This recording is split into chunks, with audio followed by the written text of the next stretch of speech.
Just do it. Be it.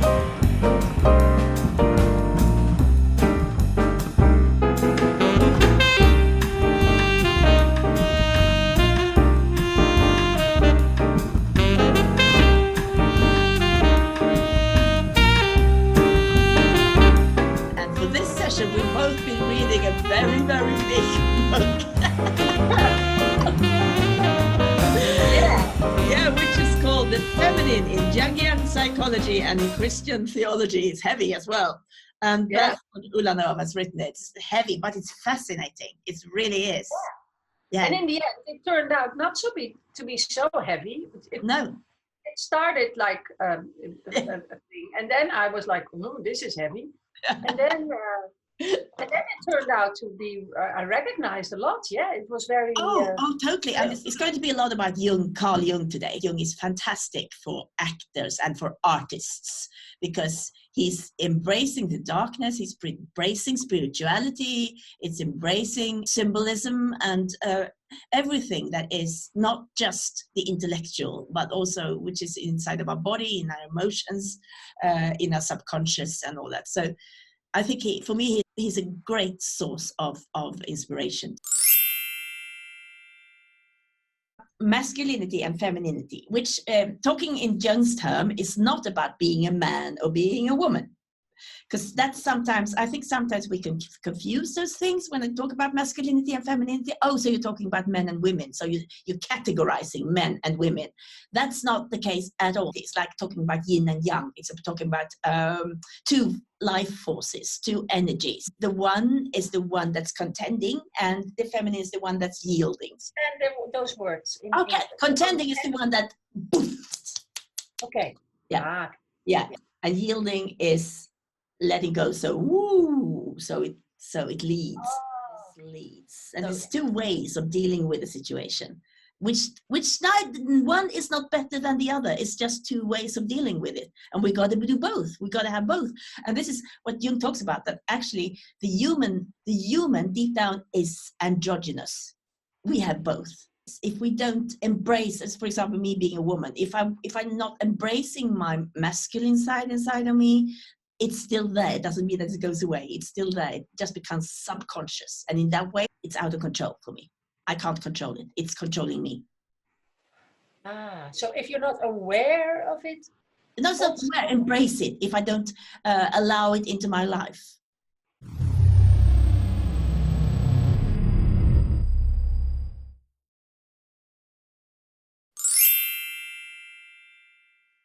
That's when I'm just reading romantic novels, and I have stereotypical relationships with men. I live a very stereotypical female life, sort of.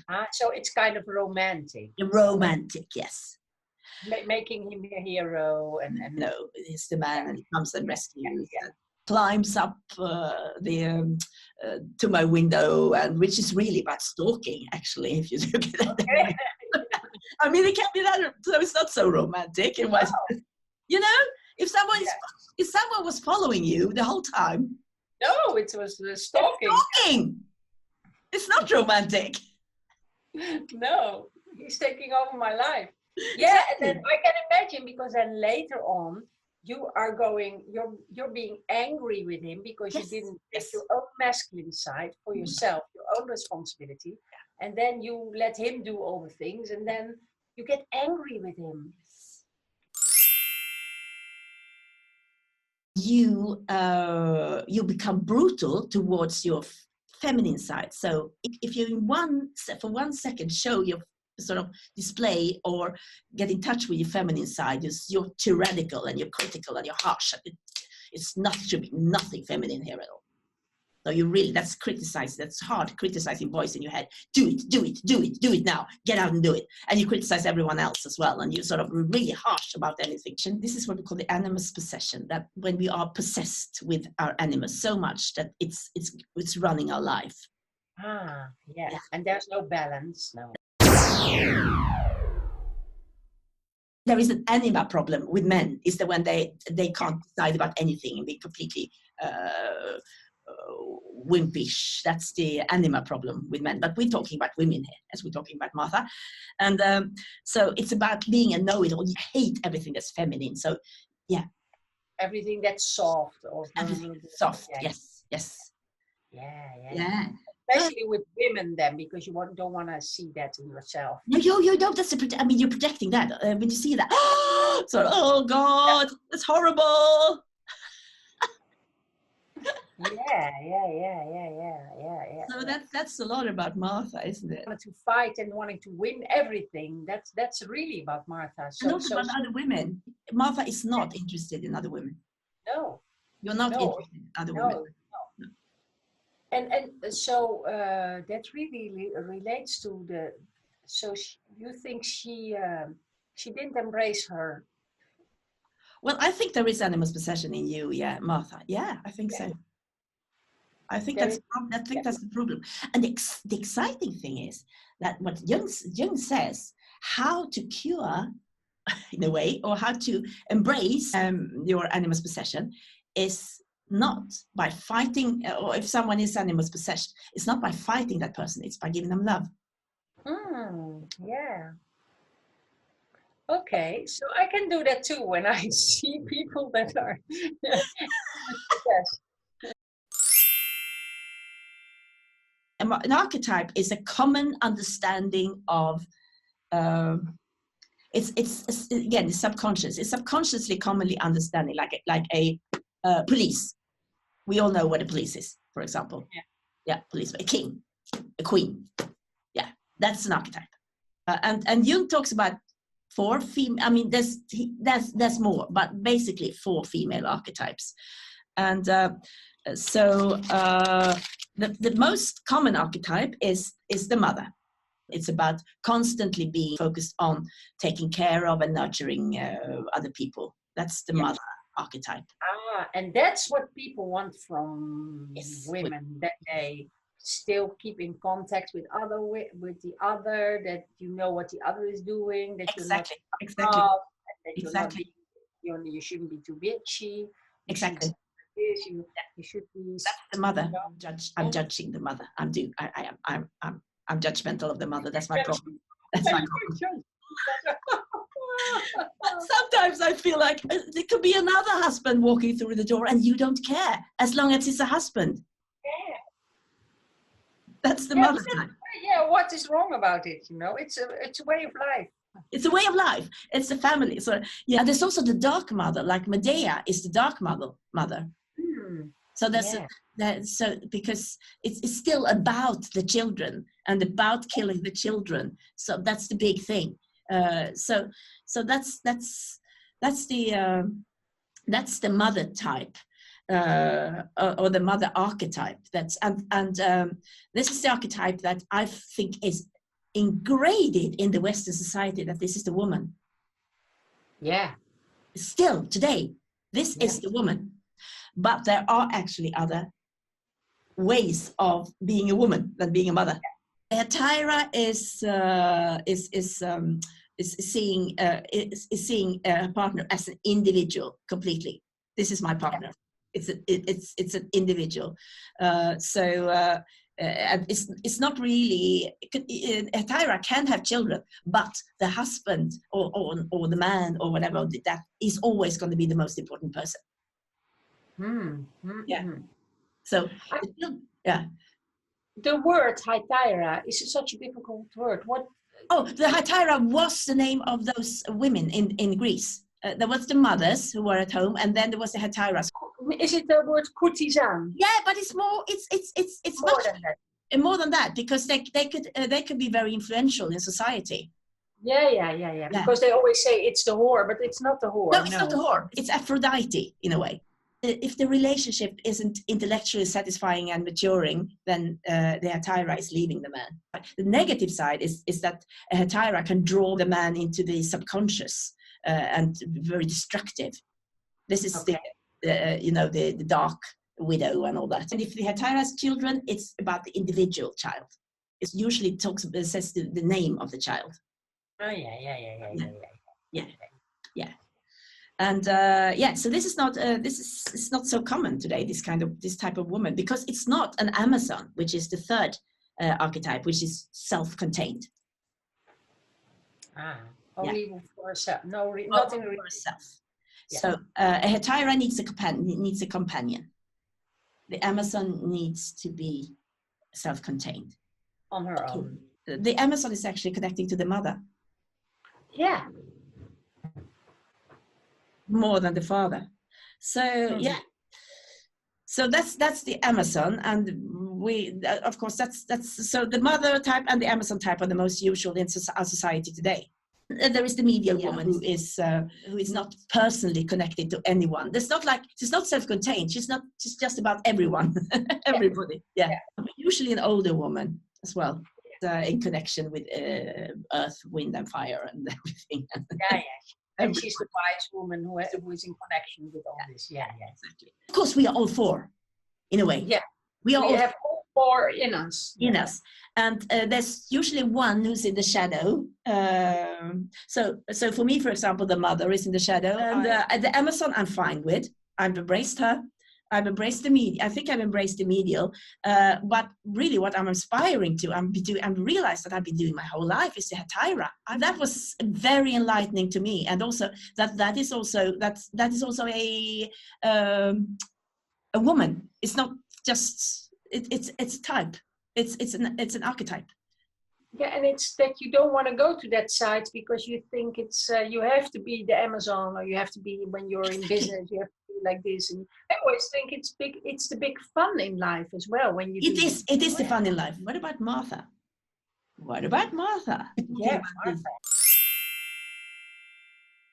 I think that she has this idea that she's going to be the mother, and she can't, because she's not. Yeah. Because she is actually a real Hetaira. Yeah, she's not at all the mother, no. And being an animus possessed woman, that's also that you are that's someone who you are ashamed of, and still you feel that you've got to be it. Yeah. Oh my gosh. Yes, you see what I mean? Yeah. That brings a bell inside of me. Yeah. I think I got to be the mother, and I'm ashamed of it as well. And everybody told me I was the mother. Even my mother told me, you are the mother type. You are going to get the most children, she said. Yeah. And I was, no, I'm not. And I still think I have to be it, and I'm not, no. Hetaira is it's about the father. It's still being a young girl, and it's about a connection to the father. Okay. Yeah. If you haven't embraced your animus, your father figure is a strong person inside of you. We talk about substitutions, and this is your father. It can be your father today, but it can just as much be the father figure. Your father figure. Mm-hmm. Yeah. So the father figure is the sort of mythical father from your childhood. It's the one that we've enlarged inside of us. Yeah. And it's your myth about it. And it's my myth. And we all have a sort of mythical father. Because my sisters and my brothers have a complete different yes. Father. It's funny. Yes. They're completely different. And my myth completely different than theirs. Yes, and nothing has to do with him because he's a real person. This is something I read, which I don't know, but it's very, very, I found that, oh yes, this is something for Martha. When we have a big father, mythical father inside of us, which we haven't been able to embrace, to make real, to make it to a real father, then we're using our men in our lives. Yeah. We're using that as a tool against that father. The men in their lives are different than their mythical father. Well, I can use him as a weapon against my father. Why do I wanna? Because you need attack my mythical father. Because we need to. I mean, the human. We need to grow, and so we need to burst that bubble of the mythical father. we need to burst the bubble of the mythical father. Yeah, so we need to have so we need to get away. We need to become whole. I mean, so and we can't become whole when we have this mythical father inside of us. Oh yeah. Yeah, and then if we can try to use the men in our life to burst the bubble of the mythical father. So George has got to be the hero who kills the mythical father. Oh, now I understand. Yeah, he's got to be the hero to kill my mythical father. Yes, now I understand. He's got to be the hero. Yeah. Yeah. Yes, I understand. So that's why all the shouting. Why aren't you my hero? Yeah. Oh, I can absolutely relate to that. Yes, absolutely. I do it with my husband lots of times. Yeah. He has to be my hero. Yeah, because if he's not my hero, then I can't look at him. You know, that's the reason for the man in your life. Yeah. Oh, not so nice for him. Oh my God. But I'm sure you're playing some kind of similar part for him in his life. Yes, of course. I'm playing his mother, of course. Well, it's a lot of responsibility for him. It's a lot of responsibility. But he likes it when I challenge him as well. Yeah. Because he gets more and more a hero if I challenge him. Yes. Because he gets energized. If I don't, then it goes in the swamps, you know. It goes in the swamp. It's blah. Yeah. We need each other. Yeah. So when I'm always thinking that we need each other because I want to save the marriage by doing this. We can use these mythical characters in our acting. Oh, absolutely. As substitution, they're powerful substitutions. So it's not just the real person, like when I say, oh, who's the substitution here? Oh, it's my father. Yeah, it can be, but it can also, is it the mythical father or is it just your father? I mean, as the person he is today or was so. And here we are definitely, I think, talking about the mythical father all the way through because we don't even see him. We don't see him. No, she only talks about him. Yeah. We need to shrink him so he's proper. So it's not just this. I see this big face, sort of. It's not that. It's inside of us. So you shrink also your husband? No. Oh no. No. Your husband you shrink your mythical father inside of you. You use your husband to shrink your. Yeah. Okay. Now I know.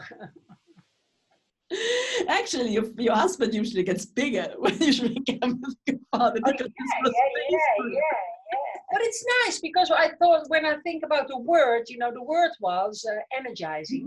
Mm-hmm. But being in Hetaira is very, very energizing. It's very energizing. It's about that. It's absolutely energizing because it's energy going all over the place, and it's but not only going all over the place, but it's feeling the energy. It's feeling energy in the air and playing with that. And yes, it was playing. I mean, and it's fun and playing, and beauty, fun, and playing is part of the Hetaira. Creating fun, creating music, creating arts. That's the Hetaira who does that.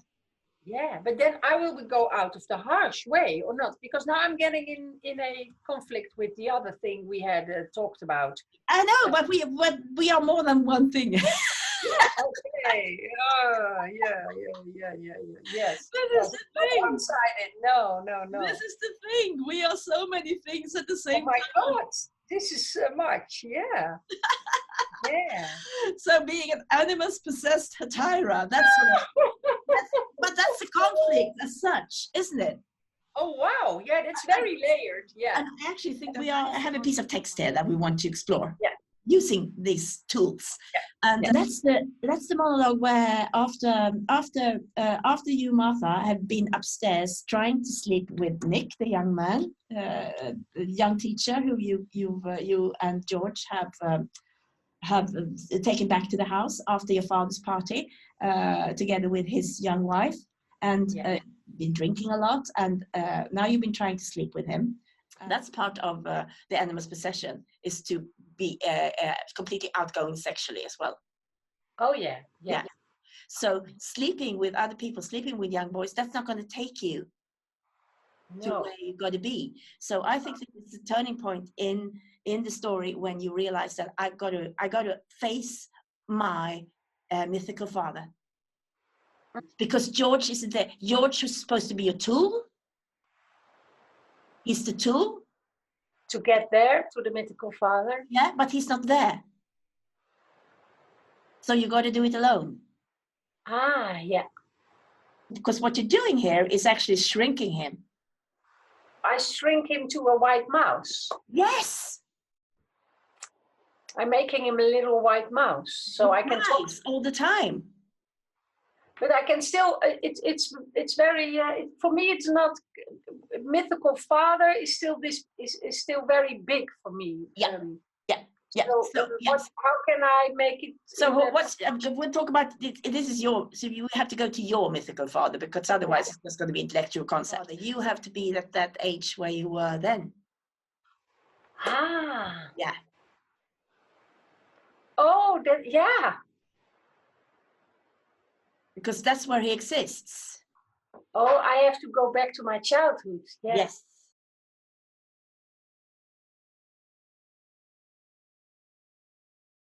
You got to face him. Yeah, I have to make him smaller to talk to him then. Penny. Martha is abandoned. I have to come here because I'm completely abandoned. Daddy, Martha is abandoned. Because your George have left you. I haven't been good. Yeah. I have. So your soulmate, your comrade, he's left you because you weren't good. So now you have to go to your mythical father. Yeah. Okay. Martha is abandoned. Yes. I'm feeling now that I'm putting up a voice of a young girl. Yeah, if I go back to that age, I can still be a grown up and go back to that age and talk to my daddy. Like, I can still feel like I'm daddy. I'm still that girl inside of me. Yeah. But what I'm saying now is, when you come to Martha is abandoned, it's about today, when you feel that you are not in this relationship with your George. Yeah. Because you have this challenges between, and you didn't play your part in that, so it's abandoned you. Yeah. Your own vices again at something o'clock in the AM. Well, if you go back to that time, what you'd like to shrink him down to? To a little puppy. Do you really have red eyes? Do you really have the floppy ears? Yeah. Yeah. And the wet nose? Do you really? Oh no, it's the wet nose. Do you really have the wet nose?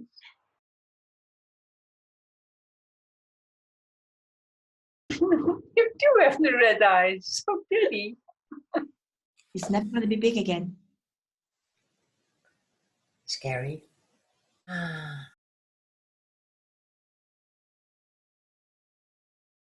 All the time, don't you? You cry. I prayed. Yeah. I prayed all the time. Yeah, prayed, yes. Did you?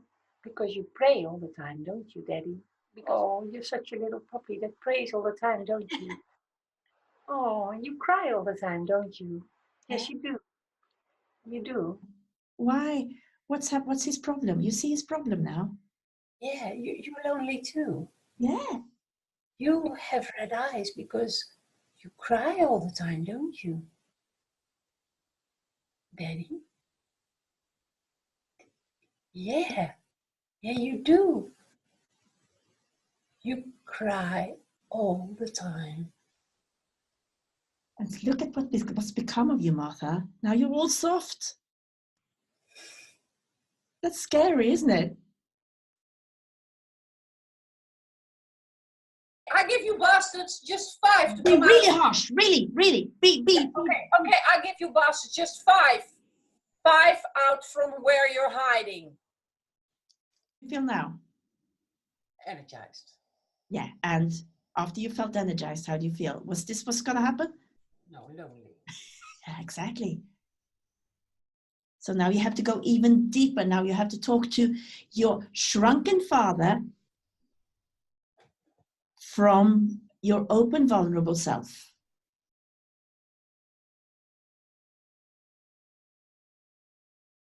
I cry all the time. Yeah, good. But deep inside, so nobody can see it. I cry all the time. Think about your husband.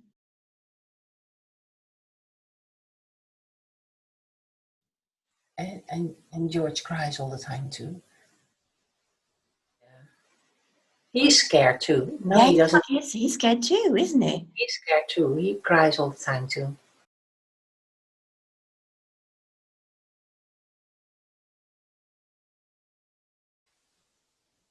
So talk to your father, because he is the little father. He's just an old man. Yeah, we both cry all the time. And then we take our tears and then we put them in the icebox. Why do you do that? Why do you do that? So what is that? What do you and your husband do? What do you and your husband do not to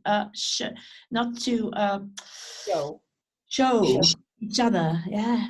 We call it the ice time. Then we get in the ice time. We shut up. We build a wall. No, that's not what you do. You do something with it.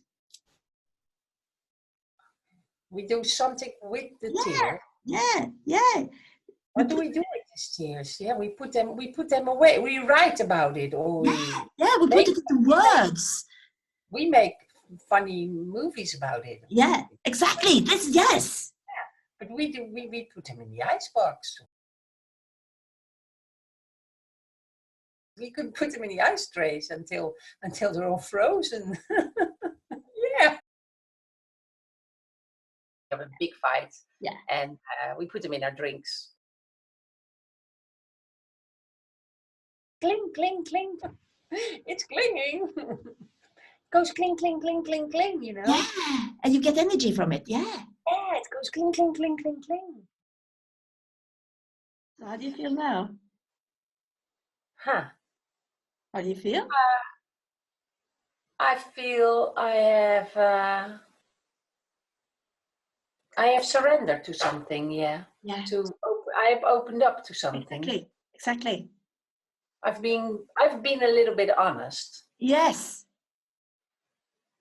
I've told him some honesty about myself as well. Yes. I've told him something about myself that I'm not hiding to him anymore. No. Yeah, you met him as. Yeah, I met him. Yeah, so he can't. So when you met him, he can't be that myth anymore. No. Because he shrinked from me. Now I could talk to him. Now I could contact him. Yeah.